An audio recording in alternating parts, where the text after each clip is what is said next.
राम राम बेबे, सारिया हाथ जोड़ गई। ये देखो बहुत बढ़िया सूट लेकर आई हूँ मैं, प्योर कॉटन के, बिल्कुल बढ़िया जयपुर की कॉटन। बहुत ही अच्छे सूट, बहुत ही प्यारा सा डिजाइन। कलर देख लो पहले तो, धनिया सा कलर है, बहुत प्यारा कलर है। और ये देखो प्रिंट, लंबाई इतनी रहेगी चाहे 50 का सूट तैयार करवा लियो, कितनी लंबी होगा कितनी मोटी हो, सब का सूट तैयार होगा। ये देख लो, ये देखो बैक और फ्रंट सेम रहेगी, बहुत प्यारा सूट है। गले पे ये टाई पट्टी लगी मिलेगी आपने।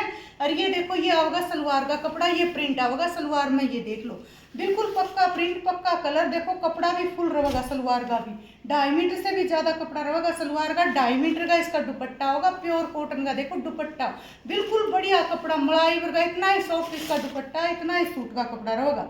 ये देखो बॉर्डर का डिजाइन, बहुत प्यारा सूट है। मैं देखो हाथ लगाऊं जब भी मन इतना अच्छा लगा ये सूट। ये देखो एक कलर ये मिलेगा इसमें, एक देखो ये वाला कलर मिलेगा, और एक देखो ये कलर मिलेगा। 4 कलर है, चारों कलर मस्त है। जिसने लेना हो फटाफट अपना ऑर्डर बुक कराओ।